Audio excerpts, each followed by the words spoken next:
Hello दोस्तों, नमस्कार। SM किसी चैनल में मैं आप सभी लोगों का दिल से बहुत बहुत स्वागत करता हूं। अगर आपने पहली बार विजिट किया जरूर चैनल को सब्सक्राइब कर लेना। फ्री स्टॉक मार्केट क्लासेस इस चैनल को भी चाहो तो फॉलो कर सकते हो, सब्सक्राइब कर सकते हो। यहाँ पर भी बेल आइकन को हिट करके ऑल जरूर सिलेक्ट करके रख लेना। इस चैनल का लिंक आपको ऊपर आई बटन पे नीचे डिस्क्रिप्शन में मिल जाएगा। सो चलिए दोस्तों, फिलहाल इस वीडियो को स्टार्ट कर लेते हैं। ठीक है दोस्तों, अभी हम लोग आ चुके हैं बिल्कुल हमारे नॉर्मल स्क्रीन के ऊपर। एंड दोस्तों, आज की दिन की अगर हम लोग बात करें, देखिए पहले ही अगर देखा गया पिछले 2-3 दिन से लाल रंग कुछ ज़्यादा ही हम लोग को देखने को यहाँ पे मिल रहा था। ठीक है, आज भी हम लोग लाल रंग के ही पेन का इस्तेमाल यहाँ पे करेंगे। बट आज के दिन की बात करें तो इंडेक्स लेवल तक ये लाल रंग हम लोग को आते हुए देखने को मिला। एंड पोर्टफोलियो की तो हालत पूछो ही मत। ठीक है, किसी को भी नहीं छोड़ा है मार्केट ने आज। यहाँ पे आप ज़रूर यहाँ पे कह सकते हो ज़बरदस्त तरीके से हम लोग को पिटाई होते हुए देखने को यहाँ पे मिल चुकी है। एंड अगर हम लोग यहाँ पे बात करें तो लिटरली बोलते हैं ना, जो ब्लड बात हम लोग को देखने को मिल जाता है, वैसा ही कुछ सिनेरियो आज के दिन मार्केट में यहाँ पे हम लोग को देखने को यहाँ पे मिल चुका है। जो मार्केट में पुराने प्लेयर्स है, ठीक है, उनके लिए कोई बड़ी बात नहीं है। ऐसे बहुत सारी चीज़ें उन्होंने कत्लेआम यहाँ पे देखी है। ठीक है, बट हाँ, जिनकी अगर हम लोग बात करें मार्केट में अभी अभी जिन्होंने एंट्री ली होगी, ठीक है, खास करके बुल रन में काफ़ी सारे लोग यहाँ पे आते हैं, तो उनके लिए अभी मतलब अग्नि परीक्षा अभी स्टार्ट यहाँ पे हो चुकी है।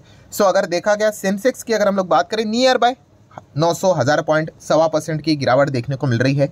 निफ्टी 50 काफ़ी ब्रूटली गिरते हुए देखने को मिला है 325 पॉइंट। एंड अब चाहो तो कह सकते हो 1.5% की गिरावट, एक काफ़ी डिसेंट गिरावट हम लोग को देखने को यहाँ पे मिल रही है।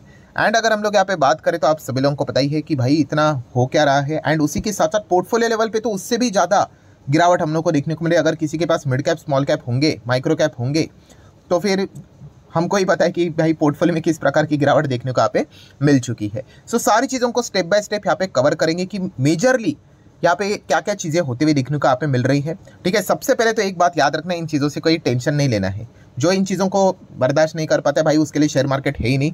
ठीक है, क्योंकि मार्केट में ड्रामा तो हमेशा चलता रहता है। अभी 21-22 हज़ार पे चल रहा है, भविष्य में 30-35 पे भी चलेगा, 40-50 पे भी चलेगा। ठीक है, तो इस चीज़ों के चलते जो डरता है भाई, उसने तो मार्केट ही छोड़ देने में यहाँ पे मतलब एक समझदारी होगी। चलिए हम तो अभी आगे बढ़ लेते हैं। सबसे पहले तो जैसे कि आपको पता ही है, बियर वाले आज के दिन तो मतलब बहुत दिनों के बाद देखने को मिल गए। ठीक है, मतलब उन्होंने ठान ही लिया था कि इतना टाइम बुल का जो पकड़ा देखने को मिल रहा है, आज तो हम छोड़ेंगे नहीं इनको। ज़बरदस्त तरीके से हैमरिंग उन्होंने वन साइडेड की। सबसे पहले तो हम लोग स्टेप्स फॉलो करते हैं, आपको पता ही है। तो डाउ जोन्स को हम लोग देखते, तो डाउ जोन्स ने कल सिग्नल दिया था भाई, हमारे ओर से कोई प्रेशर नहीं। 0.5% की तेज़ी यहाँ पे देखने को मिली थी। ठीक है, तो ओपनिंग तक ही ये सारी चीज़ें चलती है। तो ओपनिंग तो भाई चलो ठीक ही रहा, ऐसी बात नहीं कि हम यहाँ पे ओपन हो गए करके। ठीक है, फिर उसके बाद की अगर हम लोग यहाँ पे बात करें तो हमारा कल इन्फ्लेशन का डेटा देखने को मिला था। डेटा इन्फ्लेशन का अनुमान से थोड़ा खराब रहा, बट क्या इसके चलते गिरावट हुई? मैं तो नहीं मानता, बिल्कुल भी नहीं। ठीक है, इतना इससे वर्स्ट डेटा तो हम लोग इसके पहले कितनी बार दिखा चुके हैं। मार्केट में इस प्रकार का नज़ारा तो देखने को यहाँ पे नहीं मिला था। चलिए कोई बात नहीं। देन हम लोग चेक करते थोड़ा सा हमारा मार्केट जब चलता है तो डाउ जोन्स के फ्यूचर को देखते, तो भाई फ्यूचर अभी भी ठीक ही परफॉर्मेंस कर रहा है, कोई दिक्कत की बात नहीं है। हमारा मार्केट जब चल रहा था तभी भी अगर हम लोग फ्यूचर को अगर चेक कर लेंगे तो तभी का भी चार्ट पैटर्न ठीक ठाक ही यहाँ पे चल रहा है। मतलब ऐसी कोई बात नहीं कि एकदम लाल लाल कैंडल स्टिक्स ऐसे बन रहे करके। मतलब विदेश के बाजार की ओर से कोई प्रेशर तो हम लोग को देखने को यहाँ पे नहीं मिला। एटलीस्ट विदेश के बाजार मतलब हम अमेरिका को देख के ही पता चल जाता है कि अमेरिकन का बाजार का फ्यूचर अगर 400-500 पॉइंट अगर गिरा तो यही से समझ में आ जाता है कि भाई यही से प्रॉब्लम है। ठीक है, अब ये अगर हम लोग नेक्स्ट अगर बात करेंगे, थोड़ा सा ग्लोबल मार्केट देख लेते, खास करके यूरोपियन मार्केट को चेक कर लेते, तो वो भी देख सकते हैं हम हरे निशान में ही चल रहा है। मतलब वहाँ पे भी कोई दिक्कत नहीं है। तो एक कंक्लूजन तो क्लियर हो गया भाई कि ग्लोबल लेवल से कोई भी प्रेशर आते हुए देखने को यहाँ पे नहीं मिला। मतलब हमारा इंटरनल ही ये मामला हम लोग को देखने को यहाँ पे मिल रहा है। सो जो भी कुछ हुआ है आज हमारे भारत देश के अंदर ही यहाँ पे सारी चीज़ें होती हुई देखने को यहाँ पे मिल चुकी है। ये जो सेल ऑफ यहाँ पे चल रहा है, इससे रिलेटेड हम लोग को हमारे बाउंड्रीज, कंट्री के बाउंड्रीज के बाहर जाने की ज़रूरत नहीं है। इस एक डेटा के चलते इतना तो हम लोग को पता यहाँ पे चल जाता है। देन अगर हम लोग बात करें तो आप सभी लोगों को पता है, मैंने जो स्टेप्स आपको सिखा के रखे बस उसी को आप लोगों ने यहाँ पे फॉलो करके चलना है आगे। क्या हम लोग नेक्स्ट चेक करते हैं कि मार्केट में जो सबसे बड़ा वजनदार जो प्लेयर्स है उनको हम लोग देखते हैं। एंड बड़े जो सेक्टर रहते हैं उनके लीडर्स को देखते हैं। अगर वहाँ पे अगर कुछ गड़बड़ी रहेगी तो फिर वो प्रेशर क्रिएट हो जाता है। तो सबसे पहले तो भाई हर कोई HDFC बैंक को देखता है, बट HDFC बैंक में तो हम कह सकते हैं कि इतना कोई प्रेशर नहीं रहा, हरे निशान में ही रहा, वही बहुत बड़ी बात है। ठीक है, वॉलेटिलिटी काफ़ी देखने को यहाँ पे मिल गई। ठीक है, शुरुआत तो इनफैक्ट और भी बेहतर यहाँ पे थी। सो HDFC बैंक की ओर से तो कोई प्रेशर देखने को नहीं मिला। मतलब बैंक निफ्टी भी हम कह सकते हैं कि कंपैरेटिवली कम गिरा होगा, तो आप देख सकते हो केवल 0.5% ही गिरा है। ठीक है, इतना ब्रूटल नहीं गिरा है जिस हिसाब से, मतलब अगर कोई कहेगा कि मार्केट 1.5%, निफ्टी 1.5% गिरा है, तो मैं तो कहूँगा भाई फिर बैंक निफ्टी ने भी 1.25% तो एटलीस्ट गिरावट दिखाई होगी, तो ऐसा तो कुछ भी नहीं है। देन फाइनेंशियल सर्विसेज की ओर से भी कोई ज़्यादा बड़ी गिरावट देखने को यहाँ पे नहीं मिली है, ठीक है। ऐसा बहुत ही रेयरली देखने को मिल जाता है, ठीक है। सो थोड़ा सा हम लोग आ जाते हैं दूसरे स्टॉक्स की ओर, जैसे कि सेकंड नंबर का बड़ा कंपनी रिलायंस इंडस्ट्री। तो चलिए, रिलायंस ने अपना कॉन्ट्रीब्यूशन काफ़ी अच्छा दिया है यहाँ पे हैमरिंग करने के लिए। 2.5% से ज़्यादा की तेज़ी देखने को मिली है। तो रिलायंस का जिस प्रकार से चार्ट पैटर्न है, वैसे हमारा निफ्टी का भी चार्ट पैटर्न देखने को यहाँ पे मिल चुका है। मतलब ऐसा भी बोलना गलत नहीं रहेगा कि आज भाई HDFC bank and bank Nifty में तो लिटरली निफ्टी 50 के ऊपर मेहरबानी कर दी। अगर गिर जाते तो शायद से 400-500 पॉइंट तक भी ये नीचे लाने की पूरी क्षमता यहाँ पे रख सकते थे। मतलब उनके बावजूद हम कह सकते हैं कि ये पिटाई होते हुए देखने को यहाँ पे मिल चुकी है।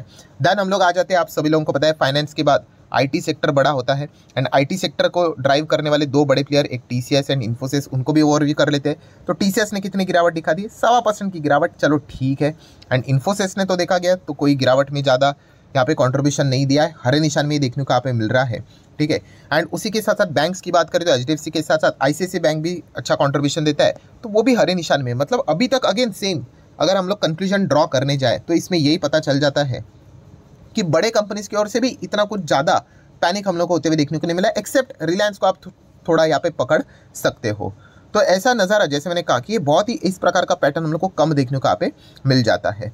नेक्स्ट अगर हम लोग यहाँ पे बात करेंगे दोस्तों, तो आ जाते हैं सबसे इंपॉर्टेंट पॉइंट की ओर। कौन सी? की जो बाकी के इंडाइसेस देखने को मिल रहे हैं। निफ्टी 50 तो डाउन है, निफ्टी नेक्स्ट 50 की अगर बात करें तो ये तो बहुत ही भयंकर गिरा है, 4.25% की गिरावट देखने को मिल चुकी है।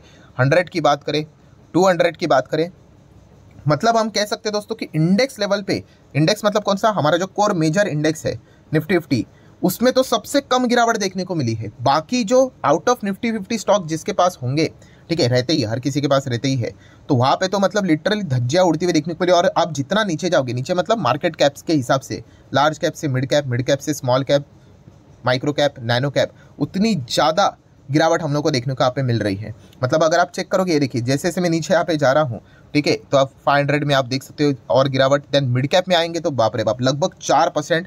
मिड कैप 100 की बात करें तो 4.5%, ठीक है, ज़बरदस्त ठुकाई यहाँ पे हुई है। स्मॉल कैप और नीचे जाओगे तो ये तो 5.25% गिरते हुए देखने को मिल चुके हैं। ये तो वॉलेटिलिटी इंडेक्स रहता है, ये कोई शेयर यहाँ पे है नहीं।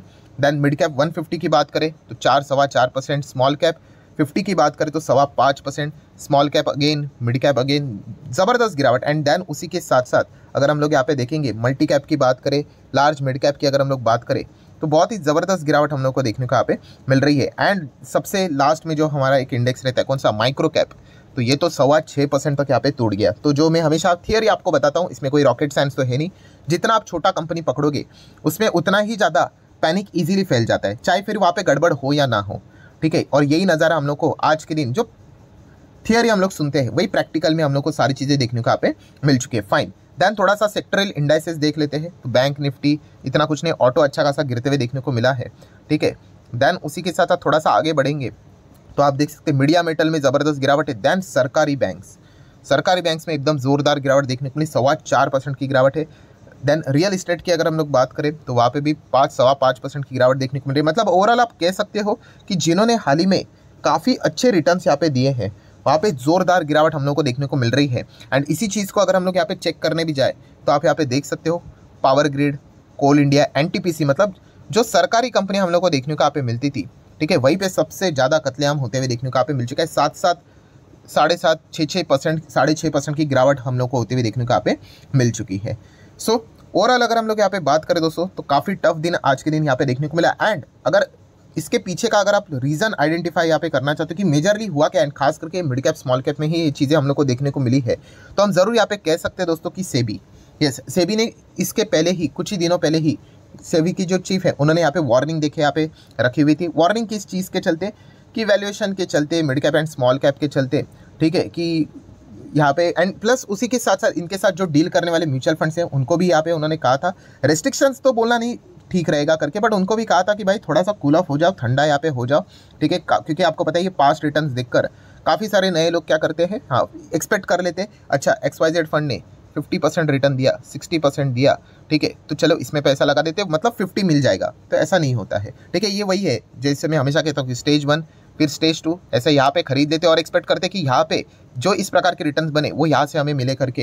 एंड इसी से रिलेटेड वार्निंग सेबी ने यहाँ पे दी थी एंड इसी चीज़ के चलते, ये वार्निंग के चलते हम लोग को एक डर का माहौल देखने को यहाँ पे मिल रहा है। एंड इसके बाद भी काफ़ी सारी चीज़ें हम लोग को बदलते हुए देखने को यहाँ पे मिली है। अगर उसके ऊपर अगर आपको डिटेल में वीडियो चाहिए तो जस्ट कमेंट सेक्शन में येस करके बोल देना। आज ही के दिन हम वो वीडियो कवर करेंगे कि सेबी ने एग्जैक्टली क्या बोला था, क्या वार्निंग उन्होंने यहाँ पे दी थी एंड उसके बाद भी म्यूचुअल फंड इंडस्ट्री में कितने बड़े बदलाव हम लोग को होते हुए देखने को मिल चुके हैं, खास करके mid cap and small cap से रिलेटेड। तो आपको और भी डिटेल में जानकारी यहाँ पे मिल जाएगी। बट अगर किसी को इंटरेस्ट होगा तो ही यहाँ पे बोल देना। काफ़ी इंपॉर्टेंट ये टॉपिक यहाँ पे हो सकता है, बोरिंग टाइप का हो सकता है, बट काफ़ी चीज़ें आपको जानने को मिलेगी। खास करके जिनके पास मिड कैप स्मॉल कैप रहेंगे तो उनको तो ये चीज़ पता यहाँ पे होनी ही चाहिए। एंड इसी चीज़ के चलते ये हम लोग को प्रेशर ज़रूर देखने को यहाँ पे मिल चुका है। सो ठीक है दोस्तों, आशा करता हूँ जितना भी इंपॉर्टेंट पॉइंट था सारे यहाँ पे मैंने कवर कर लिए। वीडियो हेल्पफुल लगा होगा तो चाहो तो लाइक एंड शेयर कर सकते हो। जैसे कि वीडियो के शुरुआत में ही बता दिया कि ग्लोबल लेवल से कोई भी प्रेशर आया नहीं, हमारे इंटरनल ही प्रेशर के चलते चीज़ें देखने को मिली है। एंड सेबी के वजह से ही ये खास करके हम लोग को प्रेशर देखने को यहाँ पे मिल चुका है, जिससे रिलेटेड वार्निंग उन्होंने कुछ ही दिनों पहले यहाँ पे देखे रखी हुई थी। सो मिलते हैं नेक्स्ट वीडियो में, तब तक के लिए बाय बाय।